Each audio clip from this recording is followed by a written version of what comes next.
610 33 977 και 6944 327 200. Ανοιχτά και τα Σαββατοκύριακα. Σκέφτεστε τον τρόπο με τον οποίο θα αναβαθμίσετε την κατοικία σας? Σας προσφέρουμε ολοκληρωμένες λύσεις για κάθε είδους κατασκευή γυψοσανίδας, εσωτερική τοιχοποιία, εξωτερικές σηματοσανίδες, γυψοσανίδες μπάνιο αδιάβροχες, πυρήμαχες, πετροβάβακες σε όλα τα πάχη και σε τιμή χαμηλότερη από την πιο χαμηλή τιμή της αγοράς.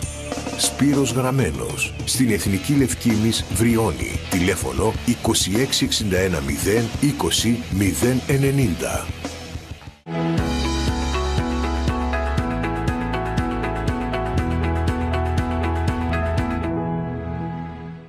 Το πρόγραμμα που ακολουθεί είναι κατάλληλο για όλους με επιθυμητή τη γονική συνένεση.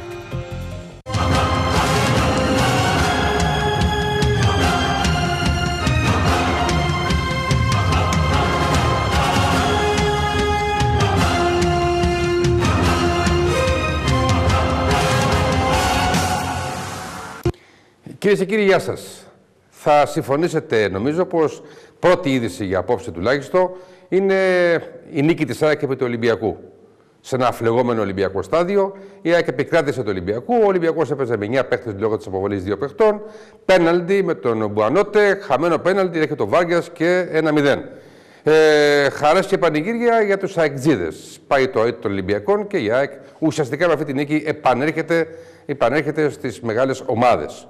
Αυτή είναι κατά την άποψή μου και η πρώτη είδηση και χαράς Ευαγγέλιας και για άλλους εδώ στο κανάλι, αλλά και για άλλους έξω από αυτό.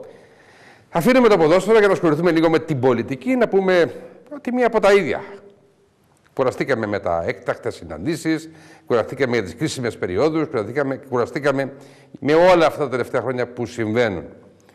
Άλλη μια φορά, έκτακτη συνάντηση του Πρωθυπουργού του κυρίου Τσίπρα με τον κύριο Κατρούγκαλο και τον κύριο Αποστόλου. Αυτή η έκτακτη συνάντηση βέβαια έρχεται μετά τα αγροτικά συλλαλητήρια. Τα αγροτικά συλλαλητήρια κατάνε μέρες βέβαια οι καταλήψεις στον δρόμο. Θα κουβεντιάσουμε για αυτές τις καταλήψεις, αλλά τα συλλαλητήρια που φτάσανε στην πλατεία Συντάγματος. Έχουμε τον κύριο Μπαλάφα, ο οποίος ο κύριος Μπαλάφας λέει ότι ο κύριος Τσίπρας δεν υποσχέθηκε τίποτα προεκλογικά στους αγρότες.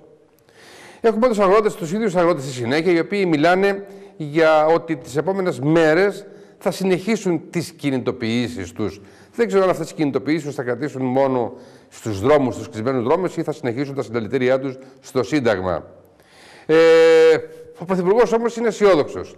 Σε άρθρο του στην Αυγή λέει ότι τις επόμενες μέρες θα κλείσουν τα ανοιχτά μέτωπα που υπάρχουν. Ανοιχτά μέτωπα, αντιλαμβάνεστε, τα οποία ανοιχτά μέτωπα δεν είναι το θέμα, δεν είναι σαφέστατα για τον κόσμο το θέμα της αδειοδότησης των 4 καναλιών σε πανελλήνιας εμβέλειας. Υπάρχουν άλλα πιο σημαντικά κατά την άποψή μου, όπως είναι το προσφυγικό, όπως είναι αυτή η περιβόητος αξιολόγηση, όπως είναι γενικότερα η οικονομική ζωή της Ελλάδος. Μην ξεχνάμε ότι σε αυτό το προσφυγικό έχουμε πλέον τη συνδιαχείριση του προσφυγικού υπό την εποπτεία του ΝΑΤΟ. Τι σημαίνει αυτό? Θα το συζητήσουμε και αυτό και άλλα διεθνή, ελληνικά, αλλά και τοπικά θέματα. Με έναν άνθρωπο ο οποίος σχετίζεται τόσο με την πολιτική σκηνή, αλλά όσο και με τα τοπικά ζητήματα και νομίζω πως έχει μια παρουσία τα τελευταία χρόνια σημαντική. Είναι ο κύριος Χρήστος Άνθης. Τον ευχαριστώ πάρα πολύ για τη συμμετοχή σε αυτή την εκπομπή και σας καλωσορίζω, κύριε Άνθη. Σας ευχαριστώ για την πρόσκληση, κύριε. Και να πούμε ότι ο νέος σας ρόλος, τουλάχιστον νέος, υπό την έννοια ότι με αυτόν τον νέο σας ρόλο σας έχω εγώ στο στούντιο απόψε. Εκτός από αντιπρόεδρος του Περιφερειακού Συμβουλίου που είστε, προέκυψε και η θέση πλέον του Διευθυντού της Πρωτοβάθμιας Εκπαίδευσης στην Κέρκυρα. Τα λέω καλά? Καλά τα είπατε, ναι. Και θυμάμαι το τελευταίο διάστημα είχαμε συζητήσει και για αυτές τις νέες θέσεις. Και είχατε μιλήσει και για την φιλοδοξία σας, για το ενδιαφέρον σας, σε πάση περιπτώσει, για μία από αυτές τις θέσεις. Όχι, δεν είναι θέμα φιλοδοξίας. Απλά. Ενδιαφέρον. Θα σου πω. Δεν είχα κουράκι φιλοδοξίες κανείς, κυρία Άνθη. Ναι. Ο καθένας δίνει εξετάσεις σε αυτό που αποζητάει και σε αυτό που τελικά κατορθώνει να φτάσει. Νομίζω ότι έχω και την πείρα όσον αφορά την πορεία μέσα στην εκπαίδευση και τη γνώση. Από εκεί και πέρα μένει να ξαναδώσω άλλη μία φορά τις εξετάσεις μου, γιατί και άλλες φορές έχω μπει στο χώρο της εκπαίδευσης και έχω ασκήσει διοίκηση. Να δώσω λοιπόν άλλη μια φορά τις εξετάσεις μου, προκειμένου να κάνω το καλύτερο δυνατό για την προσπάθεια. Πέραν από την αποτελεσματικότητα την οποία θα έχετε και θα κληθείτε για αυτή την αποτελεσματικότητα. Εσείς το λέτε εξετάσεις. Καλά κάνετε, εκπαιδευτικός είστε. Έχετε μάθει από εξετάσεις. Να πω όμως ότι αυτές οι τοποθετήσεις, γιατί περί τοποθετήσεων πρόκειται, δεν απέχουν μακράν από το να χαρακτηριστούν και κομματικές σε γενικές γραμμές. Τόσο στην Κέρκυρα όσο και στην υπόλοιπη Ελλάδα, κυρία Ανθή. Καταρχήν να ξέρετε ότι η δική μας επιλογή έχει 2 στάδια. Τα αντικειμενικά κριτήρια, από τα οποία είχα ένα προβάδισμα. Δεν μιλάω για σας τώρα, μην το μονάδων. Δεν έχω ένσταση γι' αυτό, κάθε άλλο μάλιστα.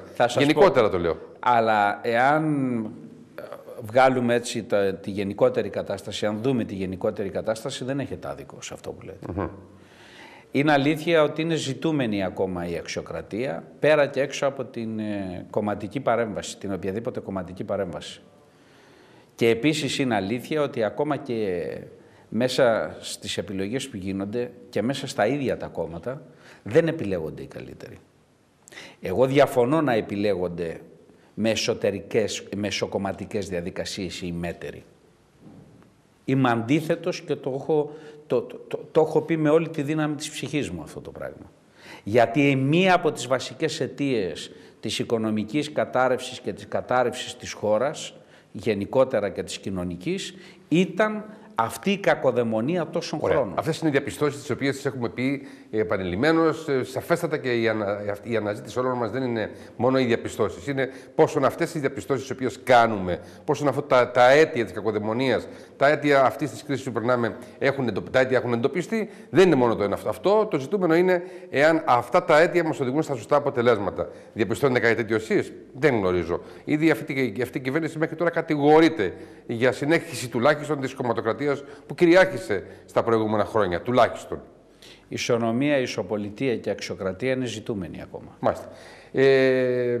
Σε αυτό, σας πάρουμε το ένα μετά το άλλο. Θέλω να συζητήσουμε εκτενώς πάνω σε αυτό το θέμα. Ένα από τα θέματα, από τις ειδήσεις σε τίτλους που προηγουμένως στην αρχή της εκπομπής, εγώ τουλάχιστον είπα, δεν είπα πολλά για την Κέρκυρα. Νομίζω πως το πιο σημαντικό σε αυτή τη φάση, τουλάχιστον για την περιφέρειά μας, είναι ο απολογισμός. Ο απολογισμός που αύριο αυτός ο απολογισμός θα γίνει σε ειδική μάλιστα εκδήλωση, όπως είπε και η Ρέα Ιντούρου, αύριο από το χώρο του ξενοδοχείου Πάρκα, αν δεν απατώμε. Θα σας πω, κύριε Ρεβίθη. Τι σημαίνει αυτός ο απολογισμός? Θα σας πω. Υπάρχουν πράγματα τα οποία αγγίζουν άμεσα και απόλυτα την τοπική αυτοδιοίκηση. Ο πολίτης δεν γνωρίζει ποια ανήκουν στον πρώτο ή ποια ανήκουν στο δεύτερο βαθμό τοπικής αυτοδιοίκησης. Να ξεκινήσω για την Κέρκυρα. Όσον αφορά την Κέρκυρα, τα πράγματα δεν μπορούν να χαρακτηριστούν ευχάριστα. Ούτε καν μέτρια. Μην μπείτε στην ουσία, θα τα συζητήσουμε ένα από τα θέματα. Τι σημαίνει απολογισμός, τι σημαίνει αυτό? Είναι ένα επικοινωνιακό πυροτέχνημα ή είναι κάτι ουσιαστικό για την Δεν μπορώ να πω και δεν θα προστρέξω. Ούτε εγώ προστρέξω. Να προκαταλάβω μια τέτοια διαδικασία. Ευελπιστώ ότι δεν θα είναι ένα πυροτέχνημα. Θεωρώ ότι θα είναι κάτι επί της ουσίας. Και σε μια συζήτηση που είχαμε τον πρόεδρο του Περιφερειακού Συμβουλίου, νομίζω ότι θα δοθεί ο λόγος και στους επικεφαλείς των παρατάξεων. Αυτό όμως δεν σημαίνει, και κρατήστε το, ότι θα πρέπει να γίνει κατάχρηση. Σε ό,τι με αφορά είμαι έτοιμος να ακούσω και είμαι έτοιμος να σημειώσω προκειμένου να ρωτήσω και να ζητήσω διευκρινήσεις για πράγματα. Όπως επίσης είμαι έτοιμος να πω πράγματα τα οποία δεν έχουν γίνει. Θα σας ζητήσω να κάνουμε ένα μικρό μίνι απολογισμό, αν θέλετε, μία μέρα πριν από το κανάλι εδώ, αυτά που εσείς τουλάχιστον θεωρείτε ως έργο αυτής της συγκεκριμένης περιφερειακής ομάδας, να το πούμε έτσι, της συγκεκριμένης πλειοψηφίας στο Περιφερειακό Συμβούλιο. Θα το πούμε στη συνέχεια. Ας μπούμε λίγο στα θέματα τα πιο επίκαιρα, αλλά και θα έλεγα που απασχολούν όλη την Ελλάδα. Σαφέστατα ένα από τα πρώτα είναι αυτά τα περιβόητα συλλαλητήρια, αλλά και οι αγώνες, εντός εισαγωγικών αγώνες, των αγροτών το τελευταίο 20ήμερο τουλάχιστον. Το οποίο περιλαμβάνει εκτός από το κλείσιμο των δρόμων και τη μεταφορά πολλών χιλιάδων, γύρω στις 15.000 νομίζω είναι τα επίσημα στοιχεία, στην πλατεία Συντάγματος. Και να διαμαρτυρηθούμε με αυτόν τον τρόπο. Πέστε μου λίγο γι' αυτό. Πώς το βλέπετε καταρχάς? Η χώρα είχε μια ακμάζουσα γεωργική εκμετάλλευση και ποιοτικά γεωργικά προϊόντα. Η ταφόπλακα αυτής της γεωργικής ανάπτυξης υπήρξαν οι επιδοτήσεις. Επιδοτήθηκαν οι αγρότες προκειμένου να σταματήσουν ή να αλλάξουν παραγωγές ή να περάσουν σε δευτερευούσης και τριτευούσης σημασίας προϊόντα. Ένα δεύτερο σημείο είναι το σκληρό νόμισμα, που δεν καθιστούν τα προϊόντα ανταγωνιστικά. Και ένα τρίτο σημείο, υπό τις παρούσες συνθήκες, είναι η αβάσταχτη φορολογία. Η χώρα δεν μπορεί να ορθοποδήσει αν δεν έχει ίδια παραγωγή. Η χώρα πρέπει να σταματήσει, μια χώρα η οποία έχει, δόξα τω Θεώ, και νερά, έχει κλιματολογικές συνθήκες άριστες, δεν νοείται να κάνει εισαγωγή γεωργικών προϊόντων.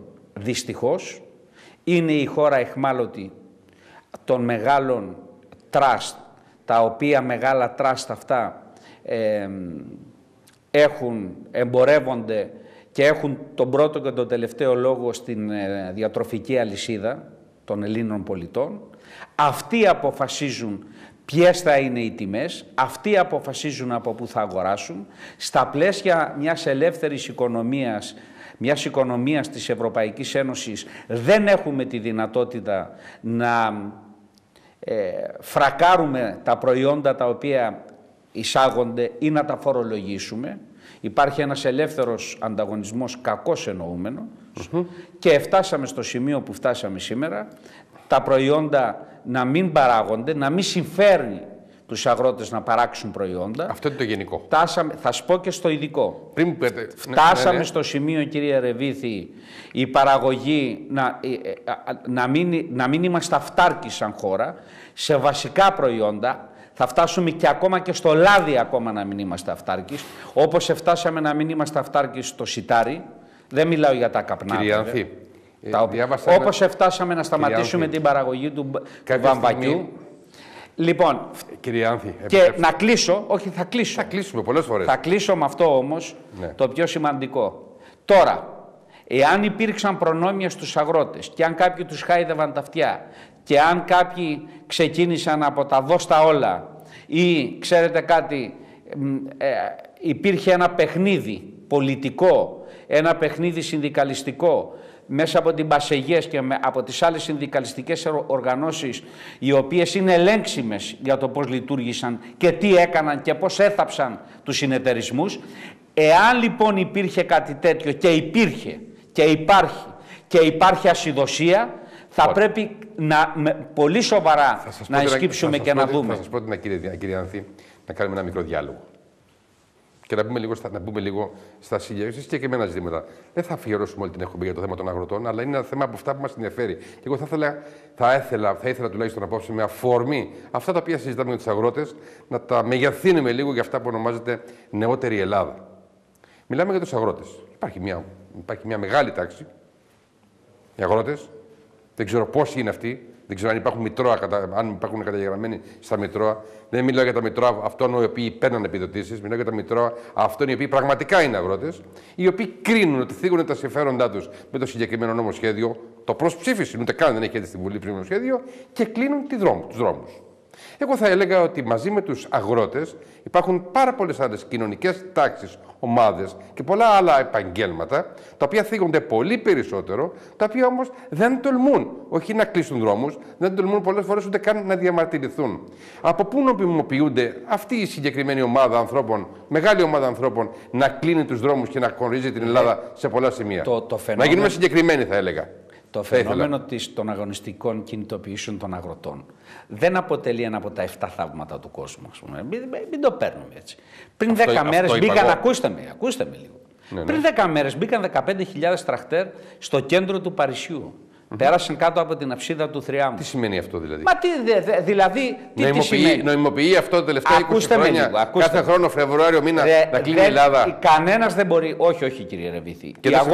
Οι αγώνες δεν σφραγίζονται με σφραγίδες, ούτε υπογράφονται. Αλλού είναι το ζήτημα. Το ζήτημα είναι κατά πόσο μπορούμε, κατά πόσο η πολιτική εξουσία είναι σε θέση να σταθεί και να αναλάβει τις ευθύνες της, να σταθεί στο ύψος των περιστάσεων και να αναλάβει τις ευθύνες της. Αφορά την πολιτική. Αυτό είναι το ζήτημα. Ωραία, δεν μπορούμε να λέμε τώρα ότι ξέρετε κάτι είναι πρωτόγνωρο, πρωτοφανές, διαλύεται η χώρα. 15.000 τραχτέρ ήταν κάτω από την αψίδα του θριάμβου στο Παρίσι. Αυτό ακόμα και αν γίνεται, αυτό αφορά είναι για κάποιες ώρες. Δεν διανοούνται να κλείσουν το Παρίσι. Δεν μπορεί να γίνει αυτό, δεν γίνεται αυτό ποτέ. Αλλά εγώ λέω κάτι άλλο. Μήπως αυτό το οποίο γίνεται με τους αγρότες, αυτό που γίνεται με τις αποφάσεις των 15 μελών, που εσείς είστε παρόν, παραδείγματος χάρη, κατάληψη και κλείσιμο σχολείου, είναι μια τακτική, είναι μια πρακτική. Μην τα συγκρίνετε τα ίδια πράγματα. Είναι τελείως διαφορετικά πράγματα. Τα 15 μέλη είναι ανήλικα τα παιδιά. Να πω τη φράση μου. Ως συμπεριφορά του Έλληνα πολίτη. Και κάποια στιγμή όλα αυτά τα θεωρούμε δεδομένα, κύριε Άνθη. Είναι δεδομένο να κλείνει το σχολείο επειδή αποφάσισε το 15 μελές. Είναι δεδομένο να κλείνουμε την Ελλάδα στη μέση την ίδια στιγμή που εμείς θυγόμαστε. Γιατί επιστρέψτε μου τη φράση μου τελείω. Μπορούν οι έμποροι οι οποίοι περνούν τη χειρότερη περίοδο της ιστορίας τους και καθημερινά πολλοί από αυτούς καταλήγουν στη φυλακή, κύριε Άνθη, την ίδια στιγμή να κόψουν την Ελλάδα σε 10 σημεία. Αυτό εσείς θα το θεωρούσατε ως δεδομένο, αυτονόητο? Όχι. Δεν έχετε δίκιο σε αυτό. Δεν έχω δίκιο. Όχι, θα σας πω. Στο ότι οι έμποροι δεν περνάνε καλά. Όχι. Δεν έχετε δίκιο, λέω, στον τρόπο που τα θέσατε τα πράγματα. Δεν μιλάω για το τελευταίο. Καταρχήν, τα 15 μελή και οι καταλήψεις και το κλείσιμο των σχολείων μιλάμε για εξέγερση ανηλίκων. Τα ανήλικα. Δικαιολογούνται. Όχι, δεν δικαιολογούνται. Καταλήψεις δεν είναι μόνο ανηλίκων, όμως είναι και τα πανεπιστήμια. Μιλάτε με έναν άνθρωπο. Τα πανεπιστήμια δεν είναι ανήλικα παιδιά, κύριε Άνθη. Με πάτε από το ένα στο άλλο. Μα δεν είναι ανήλικα παιδιά. Δεν μπορώ να στρώσω μία σκέψη. Πάμε λοιπόν. Λοιπόν, μιλάτε σε έναν άνθρωπο ο οποίος έχει σταθεί αντίθετος με τις καταλήψεις και το έχω διαδηλώσει και το έχω διατυμπανίσει με όλες μου τις δυνάμεις σε εποχές που δεν τολμούσε κανένας να το πει. Όσον αφορά τους ανθρώπους του μόχθου και της παραγωγής, δεν μπορούμε να τους συγκρίνουμε με τις καταλήψεις στα γυμνάσια και στα λύκεια. Μάλιστα. Εδώ μιλάμε για ανθρώπους οι οποίοι είναι κατηγορίες αρκετές των αγροτών όπου εξαθλιώνονται. Δεν είναι η μοναδική. Μα δεν είναι έτσι τώρα. Μα δεν είναι η μοναδική. Δηλαδή, όποιος πεθάνει με πολλούς θάνατο δεν γνωρίζει. Αυτό είπα. Μα δεν είναι η μοναδική τώρα. Τι να σας πω. Ακούστε με λίγο. Ναι. Ακούστε. Το γνωρίζουν οι συμπατριώτες μας εδώ πέρα, όπου εάν θα κάνουν 3 ή 4 λέσματα λάδι, το λάδι που βγάζουν δεν τους φτάνει να πληρώσουν τα έξοδα. Το έχουν μοσχοπληρώσει. Τι σημαίνει αυτό, κύριε? Τι σημαίνει? Ότι έχει φτάσει, και σας εξήγησα προηγούμενα. Μόνο με αυτούς συμβαίνει αυτό. Μόνο με αυτές τις ομάδες, τις επαγγελματικές ομάδες. Έχουν φτάσει τα πράγματα με όλες και τους ελεύθερους επαγγελματίες. Υπάρχουν επιδοτήσεις για τους ελεύθερους επαγγελματίες. Υπάρχει προστασία για τον ελεύθερο επαγγελματία. Και το είπα. Υπάρχει επιδότηση για τους ελεύθερους επαγγελματίες. Λοιπόν, οι αγρότες έχουν άδικο. Οι ελεύθεροι επαγγελματίες έχουν άδικο. Οι επιστήμονες έχουν άδικο. Όλοι έχουν άδικο σε αυτή τη χώρα. Όχι βέβαια. Μα το λοιπόν. Υπάρχει όμως, λέω το εξής όμως. Έλεος δηλαδή. Τι πάει καλά σε αυτή τη χώρα, και αυτοί οι οποίοι εξεγείρονται έχουν άδικο? Πάει κάτι καλά? Όχι, δεν πάει καλά. Όχι βέβαια. Να το δούμε. Τι μας είπαν εδώ? Ήρθε ο Τόμψεν προχθές και είπε θέλει άλλα 9. Αφήστε τον Τόμψεν. Άλλα 9 δις. Δεν είπε έτσι. Λοιπόν, πώς δεν είπε έτσι? Δεν είπε έτσι και εφαρμόστηκαν τα μέτρα. Εφαρμόστηκαν τα μέτρα πρώτη, δεύτερη, τρίτη, 6 χρόνια, 7 χρόνια πάμε τώρα. Πήγε κάτι προς το καλύτερο. Κύριε Άνθη, το 1991, πρώτα να πω κάτι και σχολιάστε το αν θέλετε. Υπάρχουν κακοκαιρίες, έχουμε κακοκαιρίες και όταν έχουμε κακοκαιρίες λοιπόν παθαίνει τη ζημιά του αγρότης. Κακός βέβαια, πολύ σημαντικό. Πραγματικά συμπονώ αυτή την επαγγελματική ομάδα που λόγω κακοκαιρίας έπαθε αυτά που έπαθε. Προστρέχει το ελληνικό κράτος. Στην ουσία προστρέχω εγώ και εσύ μέσω της εφορίας που πληρώνουμε και λέμε να τους επιδοτήσουμε, να τους ενισχύσουμε κλπ.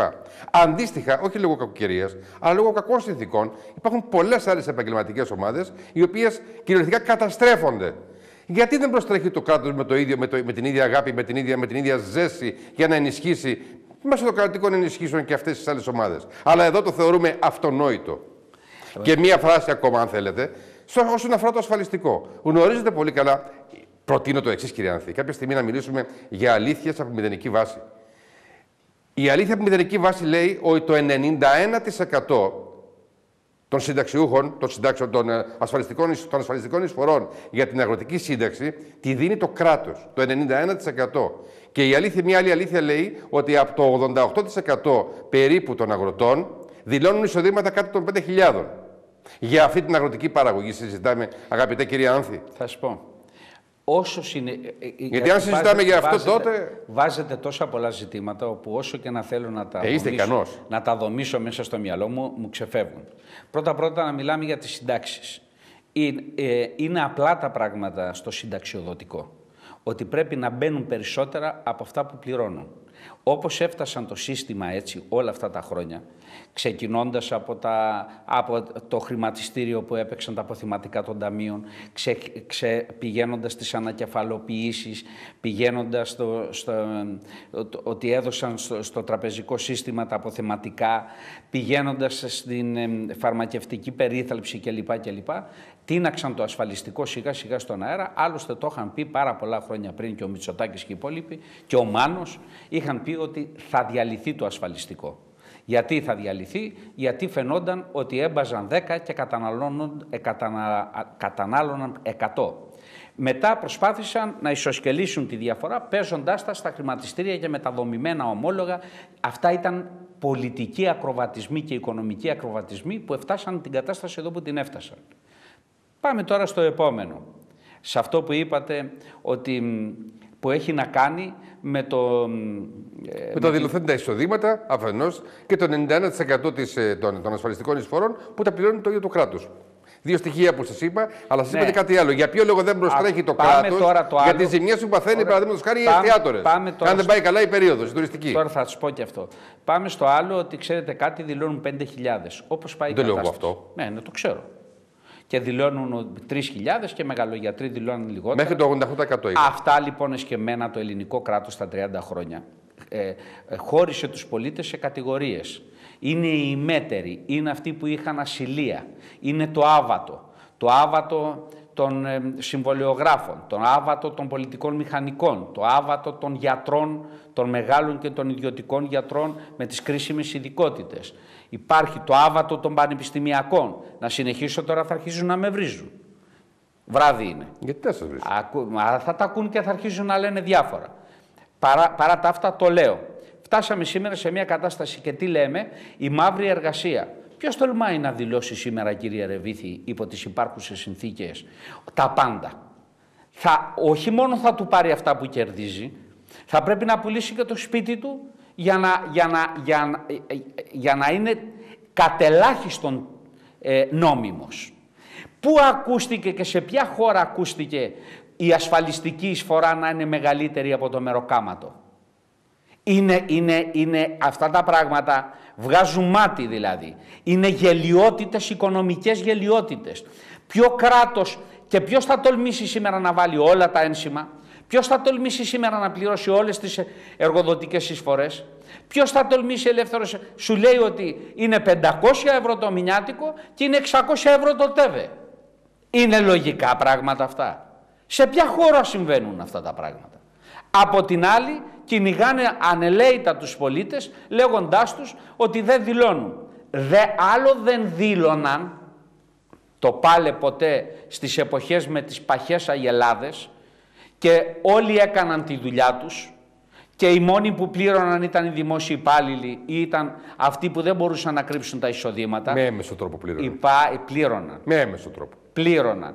Αν εξαιρέσουμε τους επίεργους και αυτούς οι οποίοι λαδωνόταν κάτω από το τραπέζι. Και δυστυχώς δεν ήταν και λίγοι. Αυτό όχι μόνο δεν φορολογούνται, αλλά δεν ήταν και λίγοι. Ούτε καν εμφανίζονται. Έχουμε λοιπόν τους ελεύθερους επαγγελματίες που δεν έκοβαν απόδειξης. Όλοι όμως ήταν, να το πω έτσι, στο πολιτικό και οικονομικό και κοινωνικό κόλπο. Λοιπόν. Σήμερα που μιλάμε όμως, όσο και να σας φαίνεται παράξενο από έναν άνθρωπο ο οποίος είναι τόσα χρόνια στην πολιτική, δεν υπάρχει περίπτωση να κόψει απόδειξη κανείς. Θα προσπαθήσει να γλιτώσει 5-10% για να μπορεί να ζήσει. Σήμερα το κράτος, αυτό που έχει γίνει, δημιουργεί βαστίλη. Δηλαδή, το αίσθημα της αδικίας, της άδικης φορολογίας, της αφέμαξης του κόπου και του ιδρώτα, του βιοπαλαιστή, του αγρότη, του εργάτη, του υπαλλήλου, του επιχειρηματία, του εμπόρου, μικρομεσαίου, μεσαίου και ανώτερου οικονομικής τάξης, είναι άνευ προηγουμένου αυτό. Λοιπόν, δεν έχει λογική αυτό που γίνεται. Μείνετε λίγο πριν από τη Βαστίλη, πριν φτάσουμε στην κατάληψη της Βαστίλης, να κάνουμε ένα μικρό διαφημιστικό διάλειμμα και να επανέλθουμε. Λοιπόν, διαφημιστικό διάλειμμα.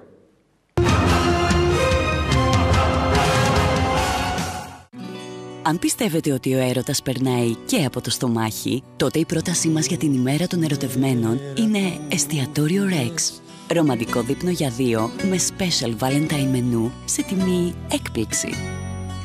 14 Φεβρουαρίου. Γιορτάστε τον έρωτά σας στο εστιατόριο Rex. Καποδιστρίου 66. Τηλέφωνο για ρεζερβέ 39 649. Εμείς οι ηλεκτρολόγοι που θέλουμε άμεση εξυπηρέτηση, λογικές τιμές και άριστη ποιότητα υλικού. Εμείς οι επαγγελματίες που θέλουμε φιλικό περιβάλλον, μεγάλη γκάμα προϊόντων και διαρκή παρακαταθήκη. Εμείς που απαιτούμε τον ιδανικό φωτισμό με τη μεγαλύτερη εξοικονόμηση ενέργειας και την πιο σύγχρονη τεχνολογία. Όλοι εμείς ένα όνομα εμπιστευόμαστε. Μεσημέρις, το μεγάλο κατάστημα ηλεκτρολογικού υλικού. Μεσημέρις, η κερκυραϊκή εταιρεία που εμπιστεύεστε τα τελευταία 30 χρόνια. Μεσημέρις, έτη φωτός μπροστά. Σούπερ μάρκετ Cash & Carry Καζιάννης. Συμφέρουσες προσφορές. Συναγρίδα ολόκληρη με κεφάλι, 3,59 το κιλό. Σκορπί 1,5 κιλό και άνω, 6,79. Χοιρινό κότσι με κόκαλο πισινό, 1,99. Ελαιόλαδο 1 λίτρο κριτικών, 3,99 το τεμάχιο. Μανετάρι κομμένο 800 γραμμαρίων, 1,78. Φρυγανιά σελέτη του 3 και 1 δώρο 500 γραμμαρίων, 1,78. Φρυγανιά σελέτη σίκαλη 3 και 1 δώρο 360 γραμμαρίων, 1,89. Ρετσίνα Γεωργιάδη 3 λίτρα, 4,69. Ρετσίνα Γεωργιάδη 1,5 λίτρο, 1,99. Σκόνη πλυντηρίου ρούχων soft 70 μεζούρες, 5 και 19. Υγρόπια των Τσέρτο 1 λίτρου, 0,79. Κροκέτα γάτας φρίσκης 400 γραμμαρίων κοτόπουλο γάλα λαχανικά, 1,69. Κροκέτα γάτας Μιλιόρ 2 κιλά, 1,59. Στις τιμές συμπεριλαμβάνεται ο ΦΠΑ. Εξυπηρετούμε με χαμόγελο και κέφι γιατί απευθυνόμαστε σε εσάς. Σούπερ μάρκετ Cash & Carry Καζιάννης. Μία τιμή για όλους. Τι αξία θα είχε η ζωή χωρίς μια ώρα χαλάρωσης και απόλαυσης? Ανεμόμυλος. Ήρθε και έγινε το νέο σημείο συνάντησης. Πρωί, μεσημέρι και βράδυ. Για καφέ, ποτό, φαγητό. Πάνω στη θάλασσα, με την καλύτερη θέα και αίθουσες ξεχωριστές. Μέσα και έξω. Προσεγμένος καφές. Ιδιαίτερα κοκτέιλς και πιάτα γεμάτα γεύση. Ανεμόμυλος καφέ ρέστοραντ. Είναι απόλαυση. Κάθε Παρασκευή, πιάνο μπαρ και κάθε Σάββατο ζωντανά. Τα τραγούδια της παρέας. Περιπλάνηση στην παλιά πόλη, αναζητώντας τις ωραιότερες γεύσεις και τις πιο παραδοσιακές νοστιμιές, ψάχνοντας κάτι ξεχωριστό. Πέρασες από όλα τα καντούνια και κατέληξες στο καντούνι της Έφης. Το νέο στέκει στην παλιά πόλη. Το ξεχωριστό μεζεδοπολείο που είναι και τσιπουράδικο, είναι και ταβερνάκι. Το καντούνι της Έφης, που είναι φιλικό με παραδοσιακές γεύσεις, με ξεχωριστούς μεζέδες, που τα έχει όλα άφθονα, νόστιμα και οικονομικά. Το καντούνι της Έφης, που ήρθε για να γίνει στέκι. Παράδοση, ποιότητα, εξυγχρονισμός. Στην οικογένεια Μαυρομάτη, αυτές είναι οι αξίες που περνούν από γενιά σε γενιά. Αποτέλεσμα, παραδοσιακά προϊόντα υψηλής ποιότητας με ταυτότητα κερκυραϊκή. Η μυρωδιά και η γεύση της Κέρκυρας. Λικέρ κουμκουάτ, λιμοντσέλο, ούζο, γλυκό κουμκουάτ, μαρμελάδα, λουκούμι, παστέλι, σικομαΐδα, μαντολάτο και μάντολες. Όλα παράγονται εδώ, σε ένα σύγχρονο εργοστάσιο πιστοποιημένο με ISO 22000 και ταξιδεύουν σε όλο τον κόσμο. Γίνονται πρεσβευτές της Κέρκυρας. Κερκυραϊκή ποτοποιία Μαυρομάτης. Made in Corfu. Θέλετε ένα ευχάριστο τρόπο άσκησης με αποτέλεσμα σε σύντομο χρονικό διάστημα? Ελάτε στο γυμναστήριο και στούντιο γιόγκα του Corfu Mare Boutique Hotel. Δημιουργήσαμε για σας ένα πλούσιο πρόγραμμα μαθημάτων με νέα είδη γιόγκα. Aerial Yoga, Kundalini Yoga, Ashtanga Yoga. Ομαδικά προγράμματα Yoga Vinyasa για αρχάριους και προχωρημένους. Vinyasa Flow, Vinyasa Stretch και Meditation Hatha Yoga και Yoga για παιδιά. Ακόμα TRX και αποκλειστικά σε εμάς το Indoor Cycling. Με ειδικές εκπτώσεις στα πρωινά τμήματα, με προγράμματα ενδυνάμωσης και φυσικής κατάστασης για ανθρώπους της τρίτης ηλικίας. Πάντα με την επίβλεψη πτυχιούχων γυμναστών. Γυμναστική και διασκέδαση στο Corfu Mare Boutique Hotel. Ατραπός. Αντικείμενα υψηλής αισθητικής και απόλυτης αρμονίας του παλιού και του νέου. Ατραπός. Το μονοπάτι που οδηγεί στη διέξοδο του γούστου σας. Ατραπός. Σας ταξιδεύει στα αστέρια, τη θάλασσα και την ξηρά. Ατραπός. Σας κλείνει το μάτι. Ακολουθήστε την. Στην Πίνια. Μιχαήλ Θεοτόκη 1719. Πού πάμε για όλες τις επώνυμες εταιρείες σε ηλεκτρικές συσκευές? Ηλεκτρονέτ. Και για τηλεοράσεις, κλιματιστικά, πού πάμε? Ηλεκτρονέτ. Τέλος, ποιος συνεχίζει να τσακίζει τις τιμές? Μόνο η Ηλεκτρονέτ. Οι καλύτερες τιμές και στο τμήμα πληροφορικής και κινητής τηλεφωνίας με προϊόντα τελευταίας τεχνολογίας. Ηλεκτρονέτ μεσημέρις. Από την Κέρκυρα για την Κέρκυρα. Εθνικής Παλαιοκαστρίτζας 54. Ηλεκτρονέτ. Σχέση εμπιστοσύνης.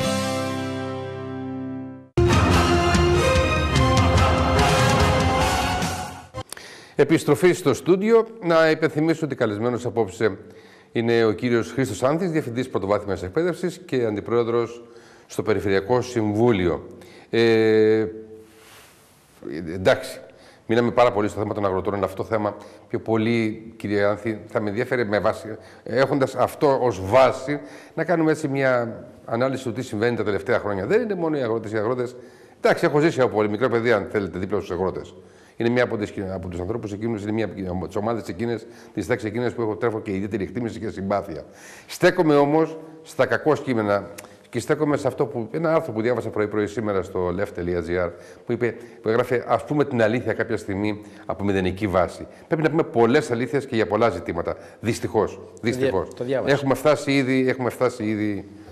Δεν ξέρω αν έχουμε φτάσει στον πάτο. Μακάρι να είχαμε φτάσει στον πάτο. Αλλά ήρθε η ώρα κάποια στιγμή να τα βρούμε όλοι πραγματικά, να τα αντιμετωπίσουμε με γυμνή ματιά και όχι τα προβλήματα κάτω από το χαλί. Λοιπόν, ένα από τα θέματα εκείνα εκεί όμως, τι έλεγα, αγροτικό, είναι ένα φορολογικό, ασφαλιστικό, είναι ένα από τα θέματα εκείνα που ουσιαστικά πρέπει να κλείσουν μαζί με τα κόκκινα δάνεια, μαζί με το Ταμείο Δημόσιας Περιουσίας, που δεν ακούγεται κουβέντα για το Ταμείο Δημόσιας Περιουσίας. Και αυτό είναι και το πιο σημαντικό από όλα, που ζητούν οι θεσμοί τουλάχιστον, για αυτή την περιβόητο αξιολόγηση.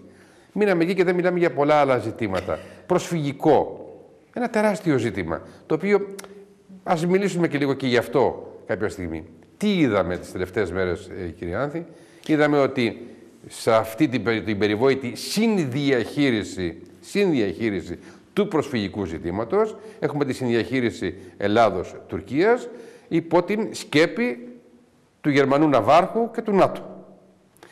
Και τίθεται ένα απλό ερώτημα. Εντάξει, εμείς ως κράτος όλα αυτά τα χρόνια, όλο αυτό το διάστημα, δεν μπορούσαμε να λύσουμε το ζήτημα και καλέσαμε σε στήριξη, σε βοήθεια δυνάμεις του ΝΑΤΟ και τη συνδιαχείριση? Τι σημαίνει όμως συνδιαχείριση? Μήπως αυτό είναι η απαρχή για την συνεκμετάλλευση του Αιγαίου? Λέω τώρα. Γράφετε αν θέλετε αυτό. Θα ξεκινήσουμε από πρακτικά ζητήματα. Πρακτικά είναι. Και μετά θα πάμε στα ουσιαστικά. Εάν αυτή τη στιγμή έχουμε μία παραβίαση του FIR Αθηνών, ας πούμε, δηλαδή έχουμε μία παραβίαση του εναερίου χώρου μας.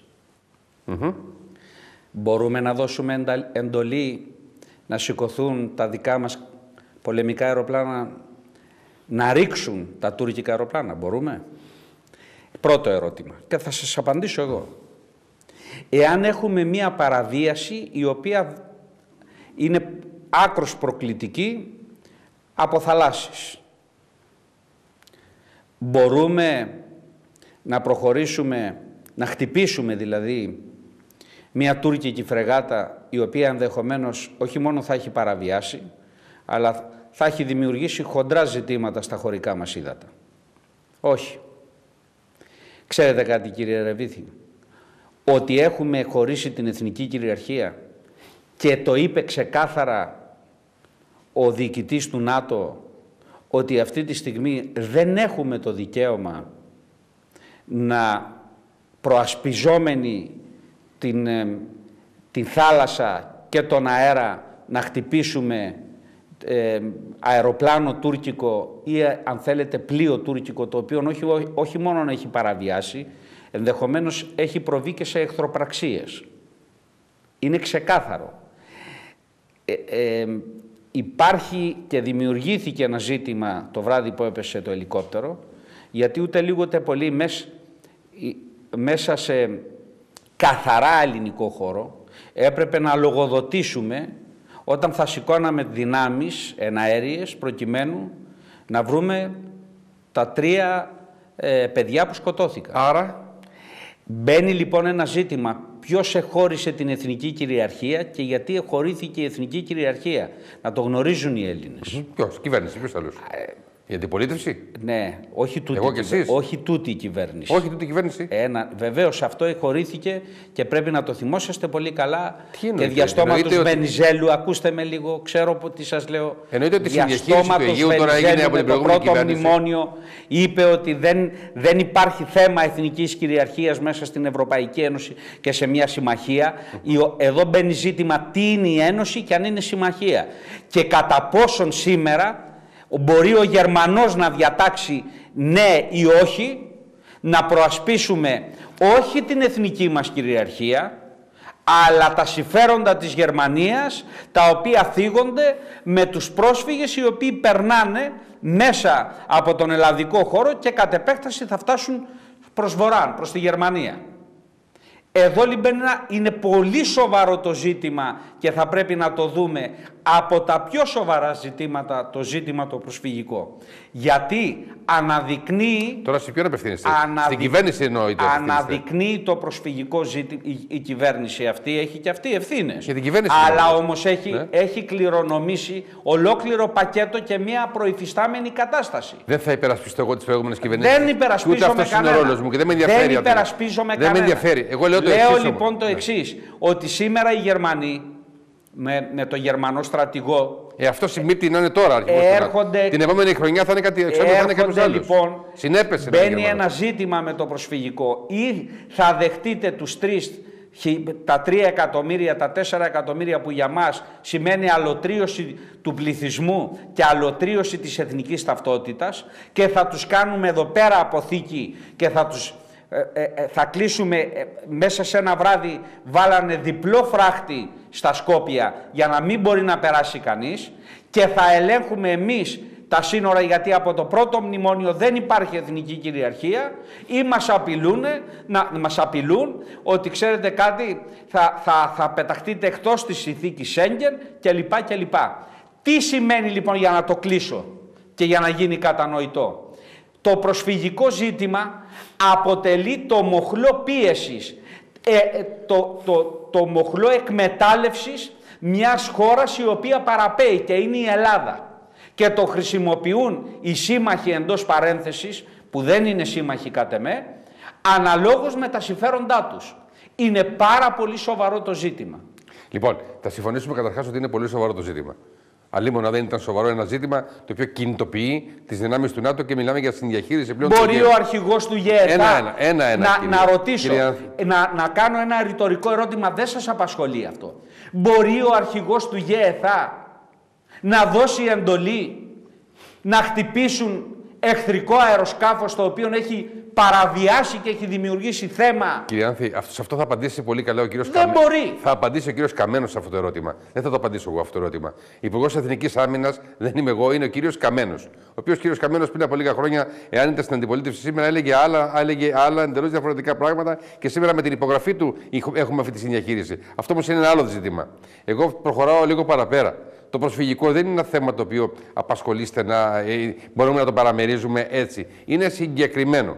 Και σας έβαλα και ένα άλλο ερώτημα προηγουμένως. Συνδιαχείριση σημαίνει ταυτόχρονα και στην εκμετάλλευση του Αιγαίου την επόμενη μέρα. Έτσι, το βάζω για όσο αξίζει αυτό. Κανείς δεν γνωρίζει τι έχουν στο πίσω μέρος του μυαλού τους. Κανείς δεν γνωρίζει. Από μόνοι μας υπό τις παρούσες συνθήκες να φυλάξουμε όλα τα θαλάσσια σύνορα είναι αδύνατο. Εκείνο που κάναμε και καλώς το πράξαμε ήταν να δείξουμε το ανθρωπιστικό μας πρόσωπο και το δείξαμε οι Έλληνες, αυτό όχι κατ' εντολή, αλλά μέσα από το πολιτισμικό και πολιτιστικό μας background, από την ιστορία μας δηλαδή. Είπαμε ότι πόσοι θέλετε να φύγετε να πάτε προς βορρά, όλοι, γιατί όλοι θέλουν να πάνε στη γη της επαγγελίας και φεύγανε. Δεν μπορούμε εμείς με μία Τουρκία απέναντι η οποία κάνει λαθρεμπόριο, σωματεμπορία ψυχών και κορμιών, δεν μπορούμε να το σταματήσουμε. Είναι αδύνατον αυτό το πράγμα. Άρα λοιπόν, από ό,τι καταλαβαίνω... Από τη στιγμή λοιπόν που η Ευρώπη θέλει να δημιουργεί πολεμικές επιχειρήσεις σε αυτά τα κράτη, η Ευρώπη τις δημιουργεί. Δηλαδή ο εμφύλιος που υπάρχει στη Συρία, υπάρχει στη Συρία αυτή την περίοδο... Μα είδατε τι έγινε στη Γαλλία. Λοιπόν. Σκοτώσανε αδίκως 20, 25, 30 για να μπάσουν και τη Γαλλία στο παιχνίδι. Επειδή η κοινή γνώμη ήταν αντίθετη με τη συμμετοχή της Γαλλίας. Τι λέμε τώρα, είναι Ευρώπη αυτή. Κύριε Άνθη, ο κύριος Δραγασάκης πριν από λίγες μέρες είπε ότι θα πρέπει σιγά σιγά να προετοιμαζόμαστε και για το έτσι ως ένα σημείο κλείσιμο των συνόρων. Δηλαδή και ήδη πλέον διαβάζω και εγώ καθημερινά εδώ πέρα και συζητάω, ήδη μιλάμε για επιστροφή των διαβατηρίων σιγά σιγά. Μιλάμε ότι σιγά σιγά να κλείσουν τα σύνορα προς τα έξω των Ελλήνων, προς την υπόλοιπη Ευρώπη. Το πήρατε χαμπάρι, πιστεύω. Θα το φάει το κεφάλι της η Ευρώπη. Δεν μιλάω για την Ευρώπη, για τον Έλληνα μιλάω τώρα. Θα το φάει το κεφάλι. Για τον Έλληνα μιλάω πρώτα. Θα πάθουμε κι άλλα. Μάλιστα. Ακούστε, θα πάθουμε κι άλλα. Σε ό,τι με αφορά, έχω μια άλλη άποψη. Ότι πρέπει να το τελειώσουμε. Το σκηνή δεν το τεντώνουμε εμείς, το τεντώσαν οι άλλοι. Πρέπει να τελειώσουμε. Ποιο είναι το τελειώμα δηλαδή, κατά την άποψή σας? Να τελειώσουμε και να τους πούμε ότι δεν αντέχουμε άλλο. Δηλαδή, τι κάνουμε δηλαδή? Αυτό που σας λέω. Το λέμε, αν θέλουν διαβατήριο, να βγάλουμε και διαβατήριο να πάμε έξω. Υπ' αυτές τις συνθήκες δεν επιβιώνουμε. Δεν μπορούμε να επιβιώσουμε. Πώς θα γίνει δηλαδή? Πώς θα γίνει κατανοητό αυτό το πράγμα? Και να σας πω, κύριε δεν μου δώσετε μια πρόταση. Ακούστε με κάτι. Σε γενικές γραμμές τουλάχιστον. Εάν μπορεί κάποιος να πάρει ψωμί σήμερα, δεν είναι προνομιούχος. Είναι προνομιούχος όταν ο άλλος ψάχνει στα σκουπίδια. Ωραία. Αλλά θα έρθει η δική του η σειρά. Αναλάβατε διευθυντής της πρωτοβάθμιας εκπαίδευσης πριν από λίγες μέρες και αντιλαμβάνομαι ότι υπάρχουν πάρα πολλά και χρονίζοντα ζητήματα τα οποία θα έχετε να αντιμετωπίσετε. Υπάρχουν θέματα. Ένα από τα θέματα που συζήτησα με τον Σπύρο Τωρίκο πριν από την εκπομπή από τα ζητήματα είναι αυτό το πραγματικά χρονίζον πρόβλημα. Ζήτημα. Το οποίο δεν ξέρω κατά πόσον θα έπρεπε να μας απασχολεί όλα αυτά τα χρόνια. Μας απασχολεί όμως, τοπικά τουλάχιστον. Και αναφέρεται σε αυτό το περιβόητο οικόπεδο για το δημοτικό σχολείο, Κοντόκαλη, Γουβιών κάτω. Τι γίνεται με αυτήν την ιστορία, αλήθεια? Αυτό δείχνει τη δική μας την τόπια ανικανότητα. Αλλά δεν είναι άμυρη αυτή η ανικανότητα.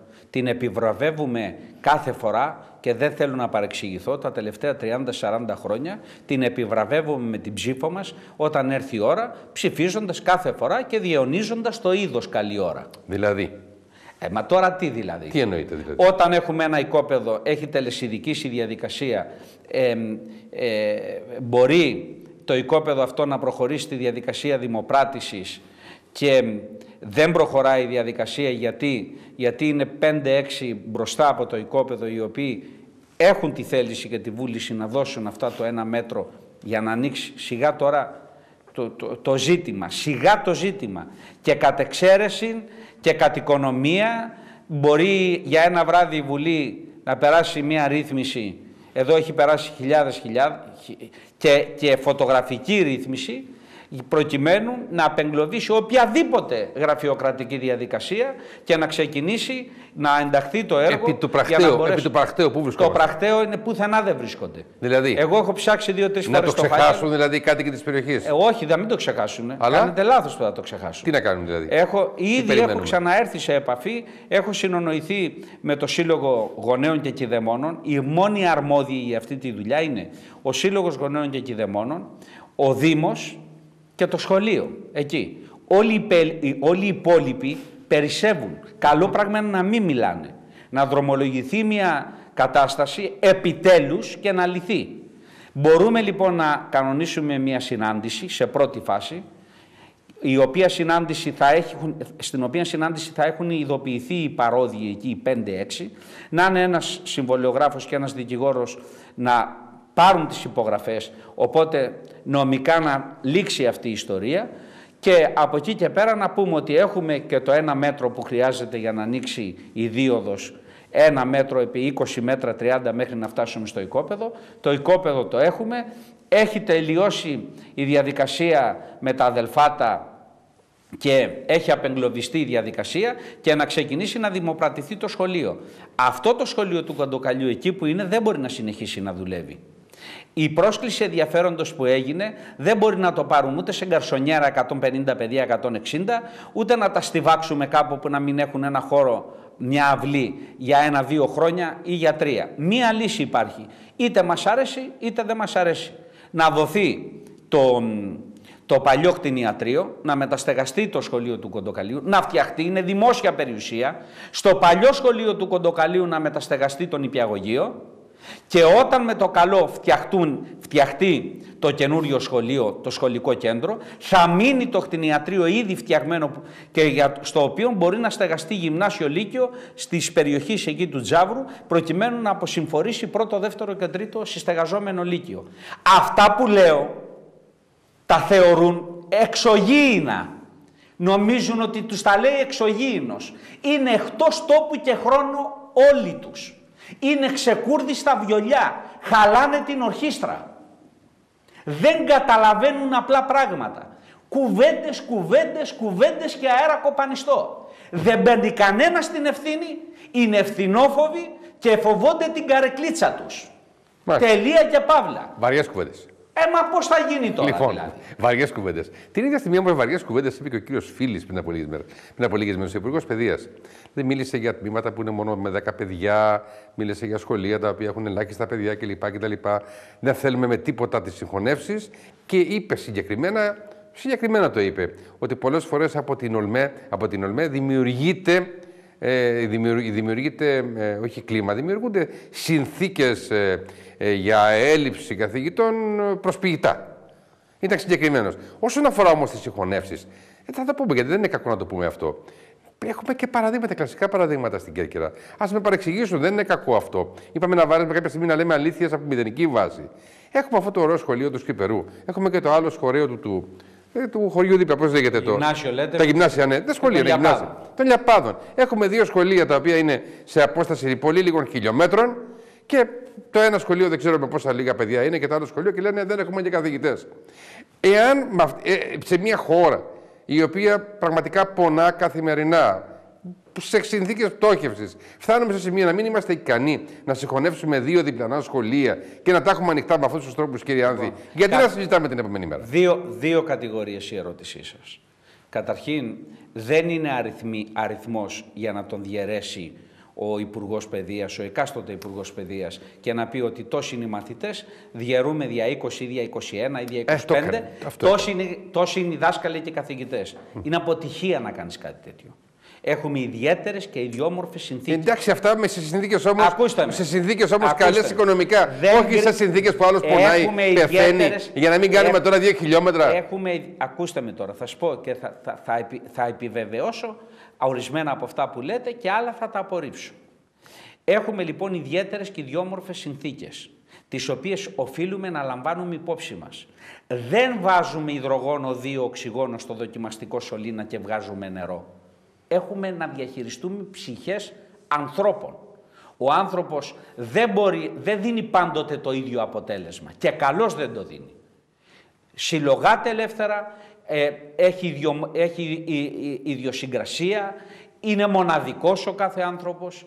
Λοιπόν, εκ των πραγμάτων, να σας πω για άλλη μια φορά, δεν πετυχαίνει διαίρεση. Σας πληροφορώ ότι οι εκπαιδευτικοί είναι οι πρώτοι που έχουν αντιληφθεί την οικονομική τραγικότητα και έχουν βάλει πλάτη σε πολύ μεγάλο βαθμό. Αυτά τα μεγάλα οι πλεονάζοντες εκπαιδευτικοί πρωτοβάθμιας και δευτεροβάθμιας, ότι πλεονάζουν, ότι είναι παραπάνω και αυτά, τελικά είναι άνθρακες ο θησαυρός.